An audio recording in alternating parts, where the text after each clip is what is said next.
또 간구 드리는 것은 오늘 주님께서 우리의 마음의 중심이 되어 주셔서 우리를 붙들어 주시고 우리의 무거운 짐을 맡아 주시며 우리를 정결케 하시고 또 우리를 성령으로 채우사 우리의 길을 인도하시는 것입니다.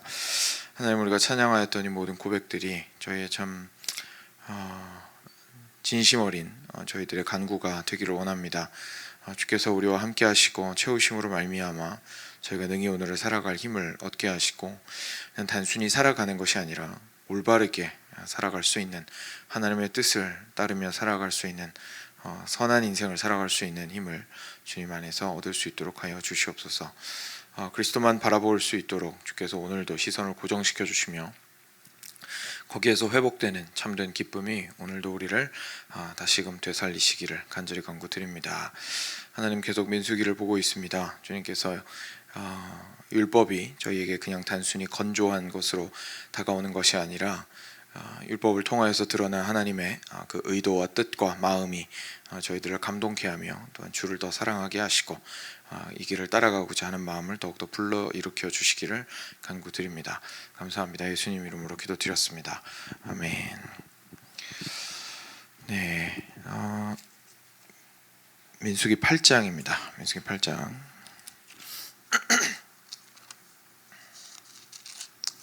1절부터 13절까지 같이 교독하겠습니다. 제가 먼저 한 절 읽고 여러분도 한 절 읽어주시기 바랍니다. 제가 먼저 읽겠습니다. 여호와께서 또 모세에게 말씀하여 이르시되 아론에게 말하여 이르라. 등불을 켤 때에는 7 등잔을 등잔대 앞으로 비추게 할지니라.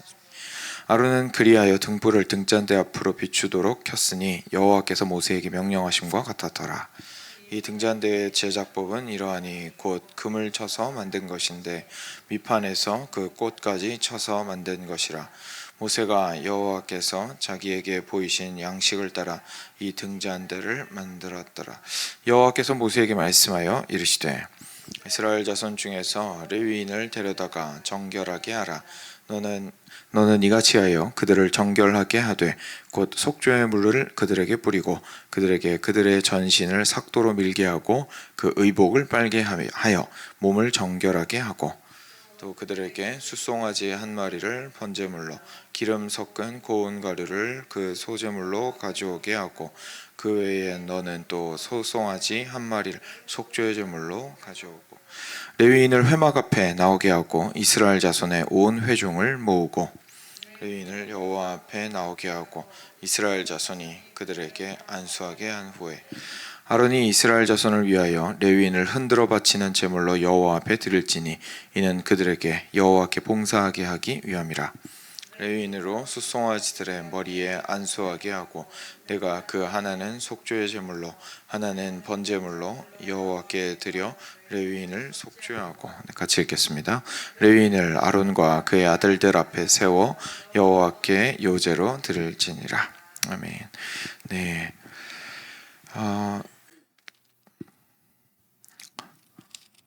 이제 성막 봉헌이 끝났습니다. 그래서 성막 봉헌을 하고 난 이후에 7장 1절에서 장막 세우기를 끝내고 그것에 기름을 발라 거룩히 구별하고 모든 기구와 제단과 모든 기물에 기름을 발라 거룩히 구별한 날에 라고 하면서 이제 하나님께 헌물을 드리는 장면이 7절에 굉장히 길게 나오게 되고요. 그 다음에 8절로 오늘 들어와서 8절 바로 앞부분에 보시면 모세가 7장 89절인데 모세가 회막에 들어가서 여호와께 말하려 할 때에 증거궤 위 속죄소 위의 두 그룹 사이에서 자기에게 말씀하시는 목소리를 들었으니 여호와께서 그에게 말씀하심이었더라. 그래서 하나님께서 그 지성소 안에 있는 그 언약궤의 뚜껑 위에 천사 둘이 있는데 그 사이에서 하나님께서 그 목소리가 들려서 말씀하셨다라는 것을 모세가 알 수가 있었죠. 그래서 그 얘기를 듣게 되는데요. 그래서 오늘 말씀으로 넘어오겠습니다. 그래서 보시면 여호와께서 또 모세에게 말씀하여 이르시되 아론에게 말하여 이르라. 그러니까 모세를 통해서 전달하시긴 하지만 지금 아론 대제사장이 해야 될 일을 알려주십니다. 등불을 켤 때에 7 등잔을 등잔대 앞으로 비추게 할지니라. 그래서 소가 성소죠. 성막 안으로 처음에 들어오게 되면 동쪽에서 들어오는데요. 동쪽에서 들어와서 이렇게 물두멍과 번제단을 지나서 보면 이제 성소라고 사면이 다 막혀 있는 하나님 그 언약궤가 놓여져 있는 지성소가 있는 성소가 있었습니다. 성소도 이제 구멍이 동쪽으로 뚫려 있거든요. 동쪽으로 들어가게 되면 그 들어간 사람 입장에서는 오른쪽이죠. 북쪽이 되겠습니다. 그렇죠? 동쪽에서 들어갔으니까요. 북쪽이 있고 남쪽이 있고 이제 정면이 있는데 딱 들어가자마자 보이는 것은 지성소였고요. 그래서 커튼이 하나 있고 그 커튼 앞에 분향단이 있어서 거기서 계속 향이 올라가고 있는 광경이고, 오른쪽을 이렇게 보면 그러니까 북쪽이죠. 북쪽을 보면 거기에는 진설병이 12개가 놓여져 있었습니다. 그래서 거기에 떡 12덩이가 이렇게 항상 새롭게 바뀌어서 올라가 있었어야 했고, 이제 시선을 옮겨서 남쪽으로 이렇게 옮기게 되면 거기에 7가지를 가진 촛대가 거기에 놓여 있었습니다. 근데 그 촛대가 앞을 계속 향하도록 하라고 말씀하시는 거예요. 지금 무슨 말이냐면 그 맞은편에 있는 진설병 쪽을 계속 불빛으로 비출 수 있도록 이렇게 옆으로 틀어서 놓지 말고 똑바로 나가지고 불빛이 계속 그쪽을 향할 수 있도록 해라 라고 이야기를 하셨던 겁니다. 근데 네, 그 다음에 계속 본 다음에 또 말씀 나누도록 하겠습니다. 그래서 4절입니다. 이 등잔대의 제작법은 이러하니 곧 금을 쳐서 만든 것인데 밑판에서 그 꽃까지 쳐서 만든 것이라. 그래서 모세가 여호와께서 자기에게 보이신 양식을 따라 이 등잔대를 만들었더라. 이렇게 이야기를 합니다. 그래서 굉장히 귀한 물건이었던 거죠. 이게 금 한 덩어리를 다 쳐가지고 이렇게 만든 겁니다. 그래서 그거를 이제 저희식으로 얘기하면 용접이라고 얘기를 하죠. 금속이랑 금속끼리 붙이는 거를. 그래서 외부에서 가져다가 이렇게 붙여가지고 모양을 만드는 게 아니라 이제 처음부터 덩어리로 만든 다음에 그거를 이제 이렇게 모양을 만들어 나가는 과정을 거쳤던 겁니다. 저도 사실 그쪽 방면을 정확하게 알지 못해서 정확하게 어떻게 했는지는 잘 모르겠지만 한 덩어리가 온전히 모든 것들을 이렇게 모양을 만들 수 있도록 하였던 것을 저희가 보게 됩니다. 그래서 그걸 가지고 그대로 만들어서 이제 사용을 했습니다. 이 부분만 좀 짧게 보면요, 저희가 등잔대가 성소 안에 있었던 것이 의미하는 바가 있습니다. 왜냐하면 무엇이냐면 등잔대는 결국 빛을 비추는 것입니다. 그리고 7가지가 있었다라는 것은 완전한 하나님의 그 진리와 그리고 영광을 뜻합니다. 그래서 하나님께서 온전히 12덩이가 이스라엘 백성들을 의미하거든요. 이스라엘 백성들을 계속해서 비추시고 있다는 사실을 우리한테 이제 말씀해 주시고 있습니다. 그리고 단지 앞에 있는 진선병만 비추는 것이 아니라 성소 전체를 이렇게 밝혀서 실제로 제사장들이 거기서 일할 수 있는 빛의 그 근원이 되어 주었습니다. 왜냐하면 지금 저희는 이제 전등을 너무 당연하게 생각을 해서 밀폐된 공간 안에서도 밝은 것이 저희한테는 익숙하지만 사실 옛날에는 이런 게 없었죠. 그래서 그게 초든지 아니면 바깥 태양이 들어오든지 둘 중에 하나는 있어야 되는데 천으로 다 둘러싸여 있기 때문에 외부의 빛은 들어올 수가 없는 상황입니다. 안엔 깜깜한데 거기에서 일을 할 수가 없겠죠, 레위인들이. 근데 제사장들과 레위인들이 그 안에서 일을 하기 위해서는 빛이 필요한데 그 빛을 공급해주는 역할을 이 7가지가 있는 촛대가 담당을 했었습니다. 그래서 이 등잔대가 실제로 거기에 있는 백성들이 하나님을 섬길 수 있기 위해서 빛을 비추어주는 역할을 했던 겁니다. 그래서 이 빛이 없으면 이스라엘 백성들이 하나님 앞에서 살아갈 수도 없고, 그리고 하나님을 섬길 수도 없고, 그리고 하나님을 알아갈 수도 없다라는 사실을 저희들에게 보여주셨던 것이죠. 그래서 저희 삶 가운데서도 그렇습니다. 그렇죠? 저희들이 하나님 안에서 살아갑니다. 그리고 하나님을 섬기고자 합니다. 교회에서 섬기기도 하고 나가서도 한 명의 교회로서 또 이 땅 가운데에서 선한 일을 하면서 살아가기를 원합니다. 근데 그 일을 할 때에 결국은 저희가 그 일을 할 수 있는 힘의 근원 또한 하나님께로 말미암는다라는 사실을 절대로 잊으면 안 되겠죠. 그래서 항상 저희가 12덩이의 진설병으로서 살아가기 위해서는 날마다 새로워지는 그 진설병은 매일 이렇게 교체가 되었어. 일주일에 한 번인가요? 교체가 되었었거든요. 그래서 그 교체될 때마다 새로워졌었는데 그것을 저희들이 기억을 하면서 빛을 하나님의 빛을 온전히 받을 때에만 비로소 그 삶이 가능하다는 것을 제가 기억할 필요가 있습니다.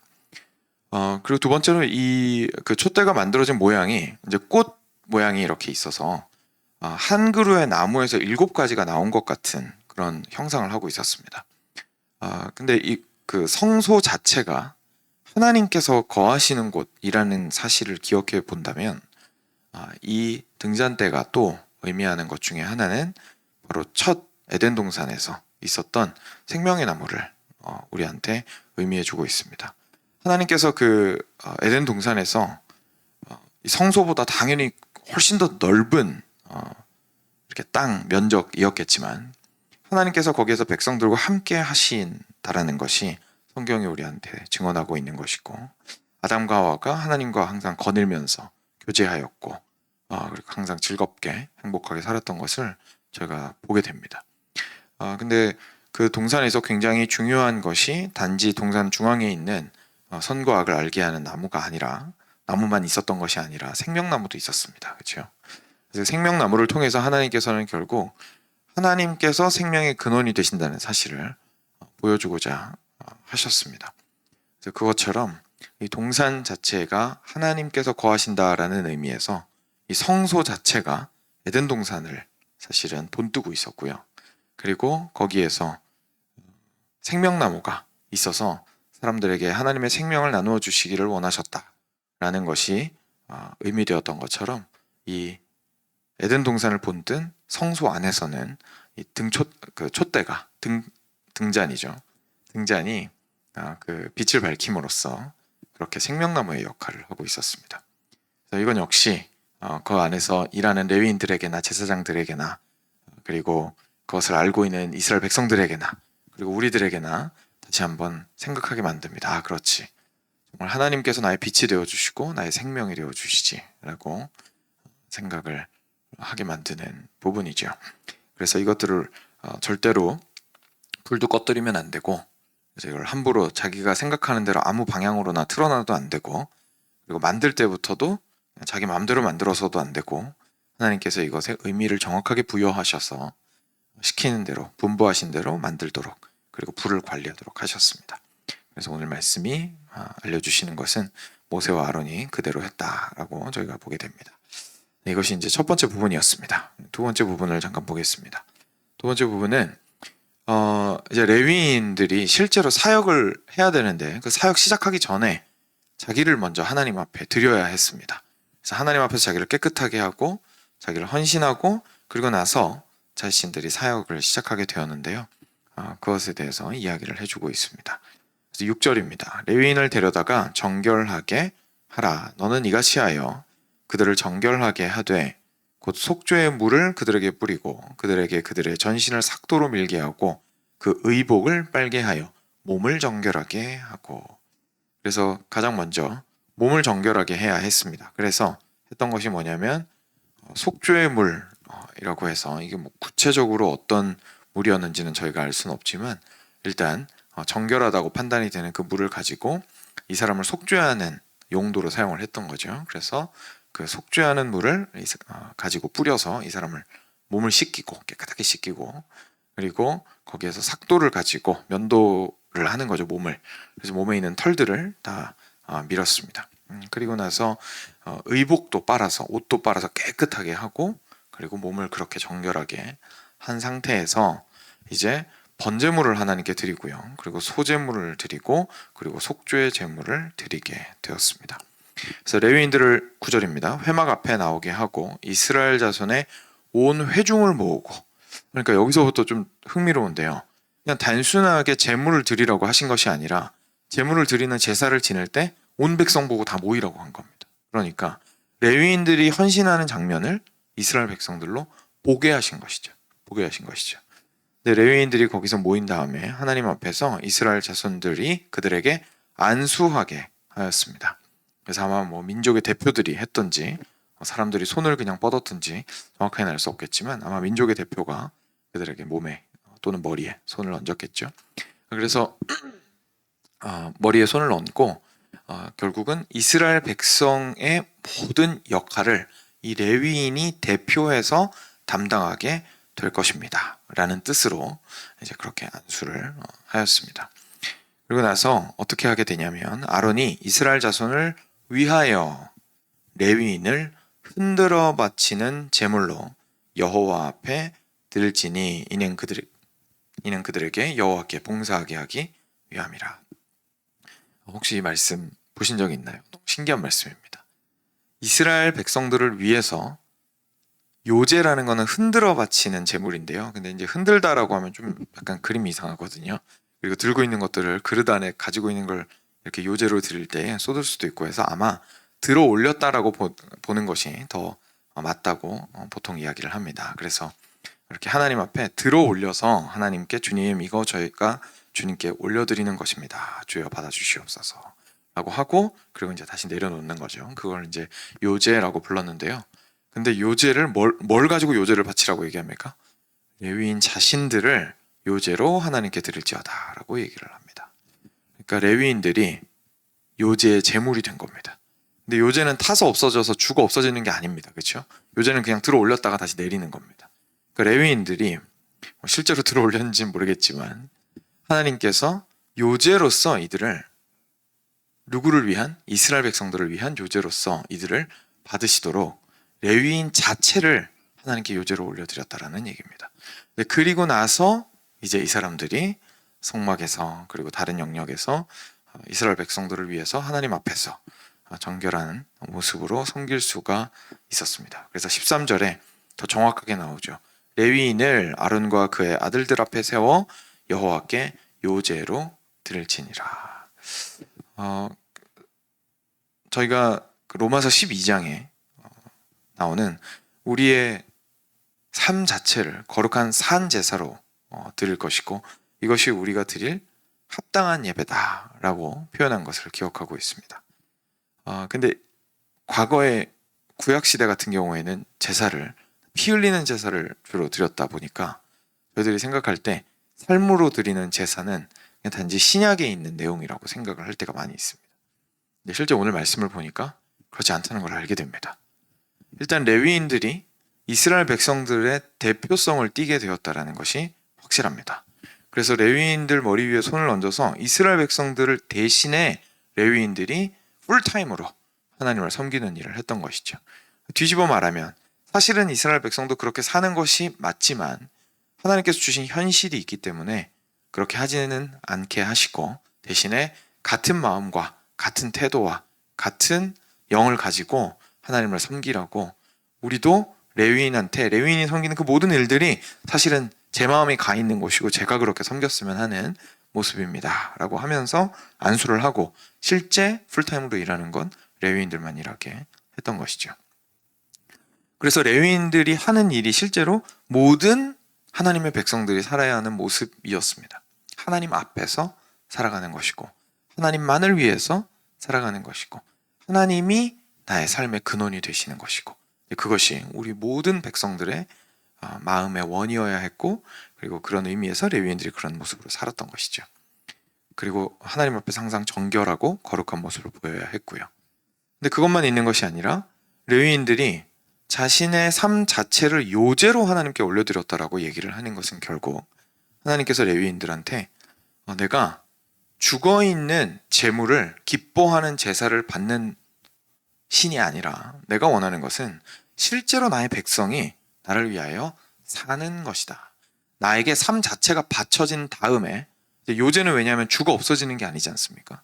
그 다음에는 이제 살아야 되거든요. 근데 살아갈 때 기억하겠죠. 내가 요제로 바쳐진 자구나. 내가 요제로 바쳐진 자라면 하나님께 구별된 자니 내가 똑바로 살아야겠구나 라는 생각을 하게 될 겁니다. 그 레위인도 그렇게 인생을 살아나갔어야 했던 것이죠. 내가 요제로 바쳐진 자구나.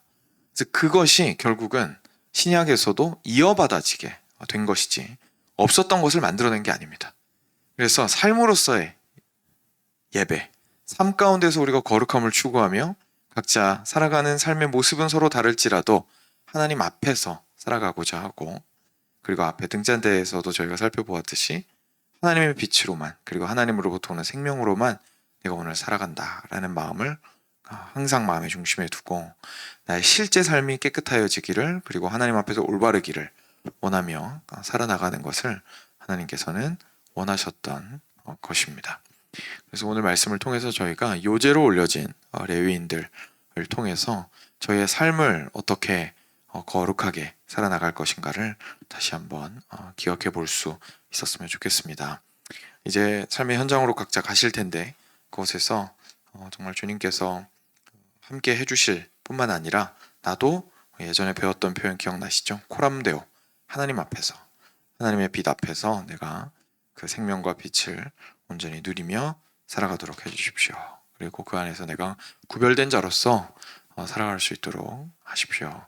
내가 요제로 바쳐진 자라는 사실을 기억하게 해주십시오. 라고 함께 기도하시면 좋겠습니다. 이 시간 함께 기도로 주님께 나아가겠습니다.